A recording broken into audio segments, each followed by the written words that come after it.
Bismillahirrahmanirrahim. Assalamualaikum warahmatullahi wabarakatuh. Alhamdulillahi rabbil alamin wa bihi nasta'inu ala umurid dunya waddin.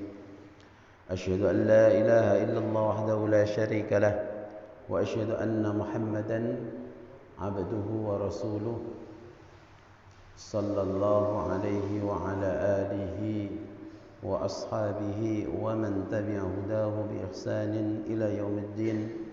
Amma ba'du. Faya ikhwatal iman, azani Allah wa iyyakum ajma'in. Usikum wa nafsi bi taqwallahi azza wa jal, faqad faza al-muttaqun. Thumma qala al-muallif babu mulatafatil yatimi wal banat وسائر الضعفاء والمساكين والمنكسرين والإحسان إليهم والشفقة عليهم والتواضع معهم وخفض الجناح لهم. Panjang babnya, tapi kalau diterjemahkan, bab yang menjelaskan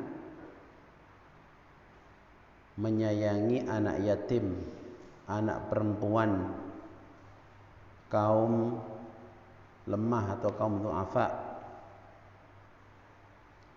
dan juga orang-orang miskin, serta berbuat baik kepada mereka,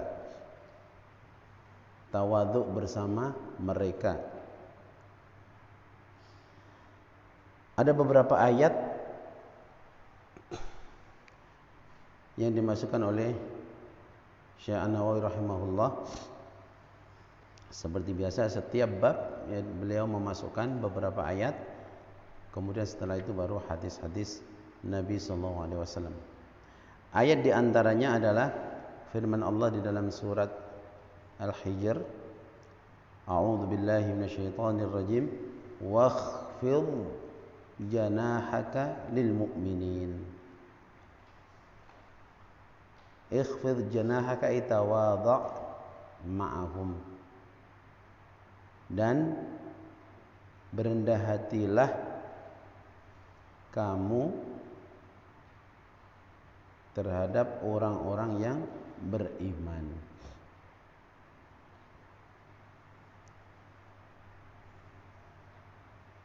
Di sini diungkapkan dengan merendahkan sayap. Yang punya sayap kan burung ya. Kalau burung merendahkan sayap itu berarti dia baik, tidak akan ganas. Itu ungkapan merendahkan sayap, artinya disuruh tawadhu atau berendah hati atau memiliki hati yang baik.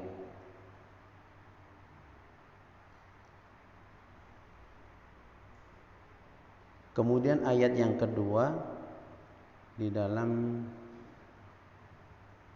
surat Al-Kahfi yang bab kemarin kita baca, dimasukkan lagi oleh Syekh An-Nawawi, wasbir nafsaka ma'al ladzina yad'una rabbahum bil ghadati wal 'ashyi yuriduna wajhah. Ini dimasukkan lagi ya. Bersabarlah kamu bersama orang-orang yang menyeru Rabbnya baik di waktu pagi atau waktu sore, yang hanya mengharapkan wajah Allah. Wala ta'du 'ainaka 'anhum, dan janganlah matamu itu berpaling dari mereka. Turidu zinatal hayatid dunya, yang hanya mengharapkan perhiasan kehidupan dunia. Jadi standarnya muamalah dengan siapapun itu bukan dunia, tapi dilihat. Walaupun dia nggak punya apa-apa, tapi kalau dia selalu menyeru Rabbnya di waktu pagi dan petang, hanya mengharap wajahnya, maka jangan sedikit pun mata kita berpaling meremehkan mereka. Bahkan di sini kalau babnya kita diperintahkan untuk menyayangi mereka, ya, menyayangi mereka. Kalau bab sebelumnya kan keutamaan, maka disebutkan keutamaan mereka. Pada berikutnya orang itu kalau tahu ternyata mereka memiliki banyak keutamaan baik dalam Al-Qur'an ataupun di dalam sunnah-sunnah Nabi, maka seharusnya kita semakin cinta, kan begitu ya. Jadi keutamaan yang dilihat bukan keutamaan dunia, tapi keutamaan bagaimana dia selalu ikhlas menyeru kepada Rabb-nya di setiap waktu. Berikutnya di dalam surah Ad-Duha yang sering kita dengar, fa ammal yatima fala taqhar wa ammas sa'ila fala tanhar. Kalau lanjutkan lagi, wa amma bi ni'mati rabbika fahaddits. Dalam surah Ad-Duha itu Allah Subhanahu wa taala mengingatkan Nabi sallallahu alaihi wasallam dengan 3 nikmat dan memberikan wasiat dengan 3 wasiat.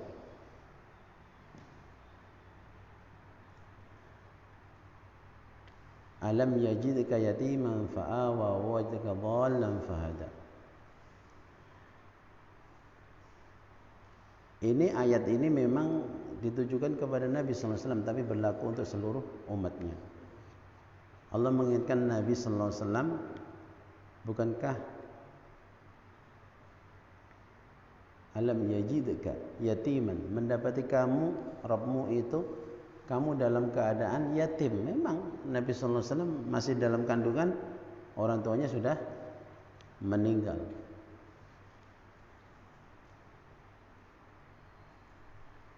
Fa'awa, lalu Allah memberikan tempat perlindungan. Allah betul-betul yang memberikan nikmat, terasa sekali.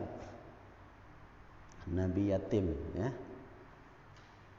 Maka di sini diingatkan fa ammal yatima fala taqhar. Alam yajidka yatiman fa'awa wa wajadaka dhallan fahada. Dan Tuhanmu mendapati kamu dalam keadaan dhal. Siapapun kalau enggak dapatkan petunjuk dari Allah dalam keadaan sesat, tidak tahu jalan. Anak kecil belum tahu apa-apa.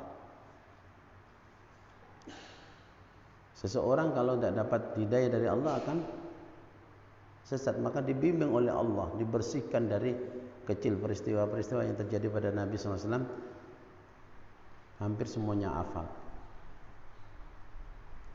Wa wajadaka dhallan fahada wa wajadaka a'ilan fa'aghna. Dan Tuhanmu mendapati kamu dalam keadaan apa? A'il itu miskin. Untuk mengingatkan bahwasanya kita enggak punya apa-apa. Ketika lahir, sekarang aja sudah mulai agak gede, mungkin ada yang dapat rezeki, dapat rezeki beasiswa atau apa. Tapi pada dasarnya kita enggak punya apa-apa. Pakaian juga enggak ada. Lahir ada yang pakai baju. Nah, Akil, ketika lahir pakai baju enggak? Enggak ada yang pakai baju sampai Allah memberikan nikmatnya, sehingga sekarang menjadi besar. Maka diingatkan dalam surat ini, fa ammal yatima fala taqhar. Kalau bertemu anak yatim, adapun anak yatim jangan kamu hardik. Artinya jangan berlaku kasar. Sayangi, lemah lembut. Karena memang enggak ada ayahnya. Yatim itu seorang anak yang tinggal mati ayahnya dan dia belum sampai umur baligh. Terasa sekali, ya, kalau kita nggak punya ayah. Ini semuanya kan pada punya ayah, nggak ada yang yatim sekarang. Enak, ya. Ada penjengukan, semuanya sudah mikir apa yang diminta nanti ayah, abi minta apa. Yang nggak ada abinya minta apa? Makanya betul-betul disayangi. Wa ammas sa'ila fala tanhar, dan adapun kalau ketemu orang-orang yang minta, ingat kita dulu waktu lahir juga nggak punya apa-apa. Artinya kalau kita ingat seperti itu, nggak sombong. Wa ammas sa'ila fala tanhar, maka janganlah kamu tolak. Ya. Kalau memang nggak punya, ada yang minta-minta, jawab dengan baik. Sudah nggak ngasih uang, kata-katanya kasar, waliyadzubillah. Kalau udah nggak punya uang, kata-katanya lembut. Kalau punya makanan, kasih makanan. Nah seperti itu, sebisanya. Kita nggak usah melihat nanti ini orang malas kerja, nggak usah diomongin dalam. Kalau kita ngasih. Ya. Kalau enggak, dinasihatin yang baik atau diberikan perkataan yang baik. Kemudian yang terakhir yang dimasukkan Syekh Nawawi rahimahullah, ini surat Al-Ma'un yang menjelaskan tentang ara'aital ladzi yukadzibu biddin. Tahukah kamu siapakah orang yang mendustakan agama? Nah, langsung dijelaskan tafsirnya di dalam ayat ini, fadzalikal ladzi yad'ul yatim. Mereka itu adalah orang-orang yang menghardik, berbuat sewenang-wenang terhadap anak yatim. Karena tahu anak yatim itu nggak ada backing, walaupun sebelumnya orang tuanya kaya. Ingat anak yatim, anak yang tinggal mati, orang tua laki-lakinya, dan belum sampai umur balik. Kalau sudah besar bukan yatim lagi, dia bisa membela diri. Tapi kalau kecil walaupun duitnya banyak, kalau yang ini sewenang-wenang, hartanya bisa habis. Anak kecil kan asal dikasih kue juga sudah beres, kan gitu ya. Makan bagus. Dan itu sangat mungkin sekali. Maka tidak boleh berbuat sewenang-wenang. Bukan hanya perkataan saja. Kalau diamanai, ada harta yang harus dikelola di situ. Seseorang yang mengelolanya tidak boleh makan, kecuali kalau memang terpaksa. Wa man kana fakiran falyakul bil ma'ruf. Dia boleh makan tapi dengan cara yang ma'ruf, karena dia tidak ada kerjaan lain kecuali ngurus itu, kemudian ada hartanya, dan boleh hanya makan dengan cara yang ma'ruf. Wala yahuddu ala ta'amil miskin, dan di antara orang yang mendustakan agama adalah yang tidak menganjurkan untuk memberi makan orang miskin. Menganjurkan saja tidak, apalagi ngasih. Ungkapannya itu indah sekali. Tidak menganjurkan. Ada orang mungkin nggak punya duit, nggak punya apa, tapi masih mau ngajak. Mungkin dia nggak pernah ngasih karena mungkin nggak ada yang mau dikasih, tapi dia seneng ngajak. Ini ngajak aja nggak, apalagi ngasih, gitu ya. Itu termasuk orang-orang yang mendustakan agama.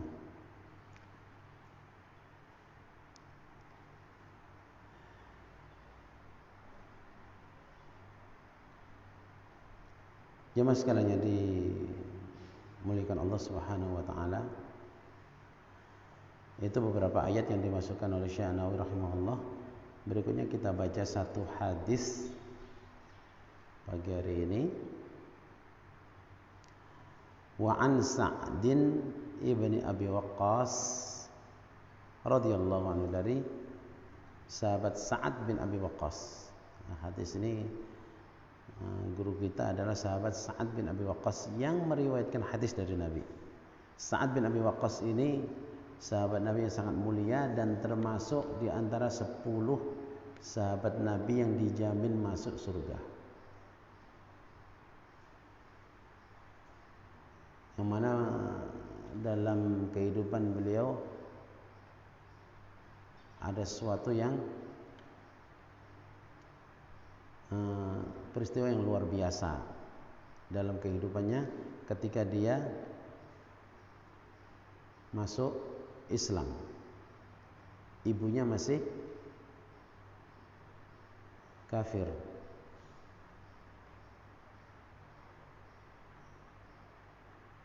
Kemudian ibunya menyuruh untuk kembali kepada agama nenek moyang. Sampai mogok makan, nggak mau makan. Kata ibunya, kalau kamu tidak mau kembali kepada agama nenek moyang kamu, maka kamu akan mendapati ibumu akan mati. Nggak mau makan.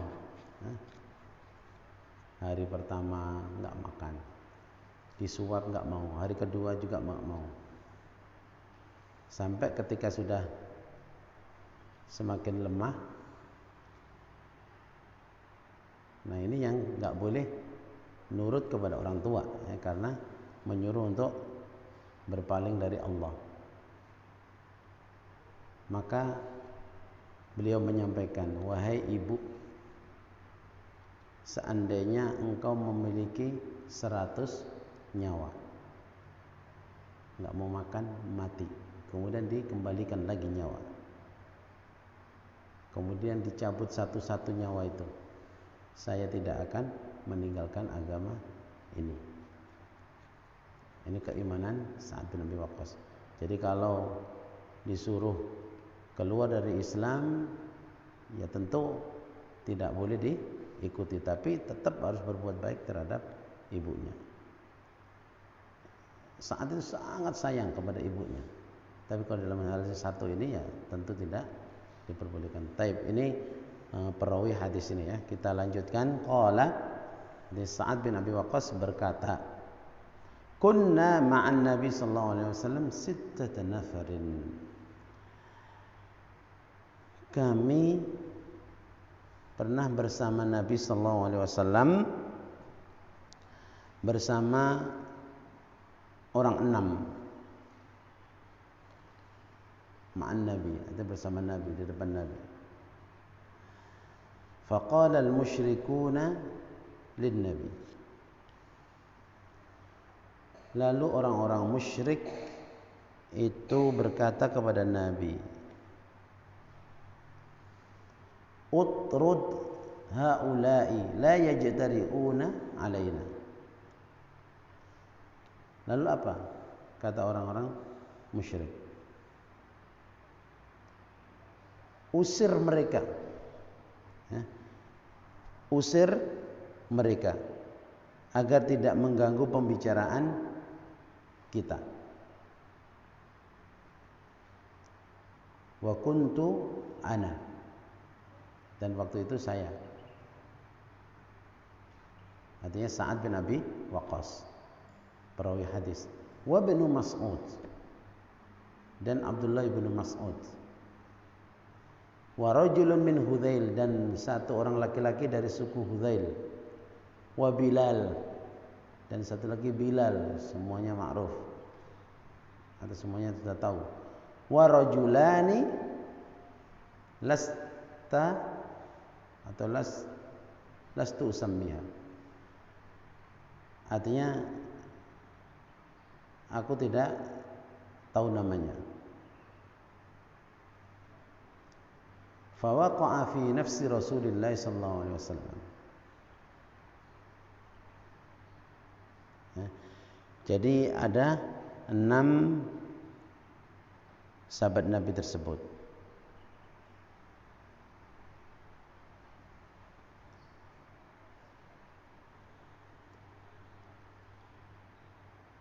Fawaqa'a fi nafsi Rasulullah sallallahu alaihi wasallam. Artinya Allah tidak menghendaki Rasulnya terlalu lama merasakan apa yang terjadi pada dirinya. Ini fawaqa'a fi nafsi Rasulullah masyaallahu ay yaqa'a fa haddatsa nafsahu. Artinya ketika seperti itu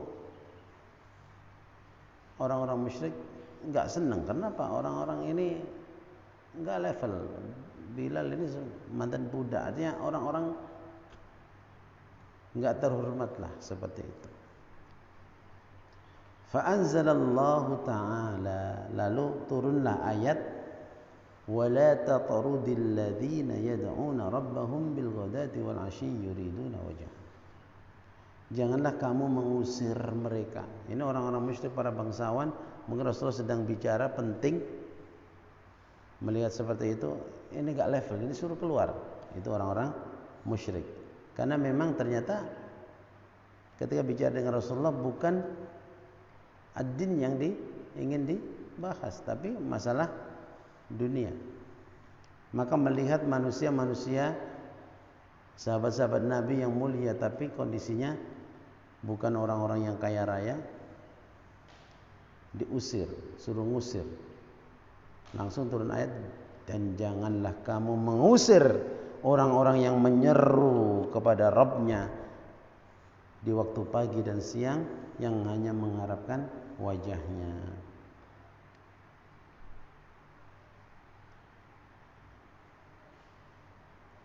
Rawahu Muslim, hadis riwayat Imam Muslim. Jadi itu peristiwa yang terjadi. Nah, apa yang bisa kita ambil dari hadis ini? Al-fuqara wa dhu'afa kanu awwal man i'tanaqa al-Islam wa saddaqa bi risalati Muhammad sallallahu alaihi wasallam. Jadi kalau melihat sejarah ini, memang orang-orang yang pertama masuk Islam itu kebanyakan adalah orang-orang miskin, orang-orang lemah. Di antara sahabat-sahabat Nabi itu seperti itu. Dan yang membenarkan risalah Nabi. Sedangkan orang-orang musyrik, mereka menolak, kan seperti itu. Yajibu ihtiramus salihin wa ijtinabu ma yughdhibuhum wa yu'dhihim. Wa inna fi idzaihim wa ighdabihim ghadabullah. Wajib memuliakan orang-orang yang soleh dan menjauhkan diri dari kemarahan mereka. Jangan sampai orang-orang soleh ini marah atau membuat mereka marah, yughdib wa yu'dhim, atau menyakiti mereka.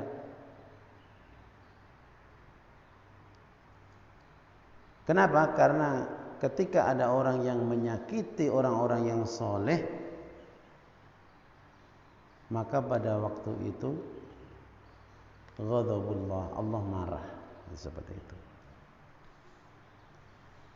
Yang ketiga, yajibu ayyakuna ihtiramun nasi wa taqdirihim lidinihim wa imanihim la limalihim wa jahihim. Standar memuliakan manusia, standar memuliakan manusia adalah karena agama dan iman mereka. Karena agama dan iman mereka, bukan karena harta benda, bukan karena kedudukan.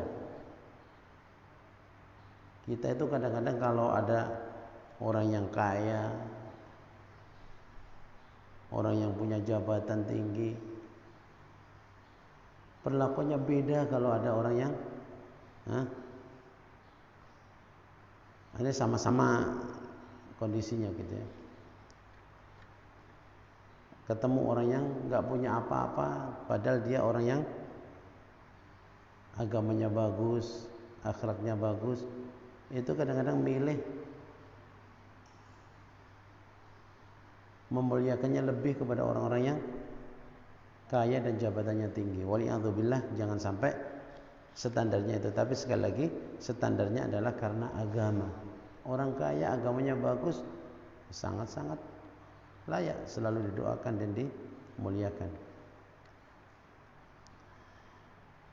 Al-musawatu fil qimah al-insaniyah mabda'un islamiyyun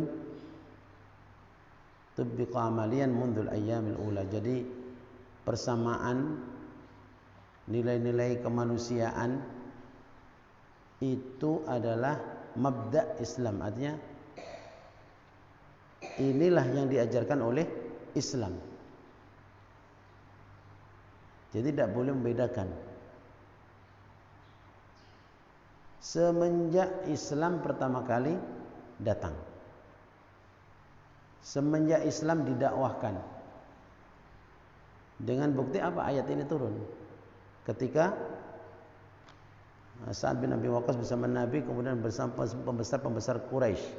Artinya mereka yang punya kedudukan yang sangat tinggi. Ketika ada orang yang datang, rakyat jelata, miskin, kumuh, disuruh pergi. Langsung turun ayat. Ya, turun ayat.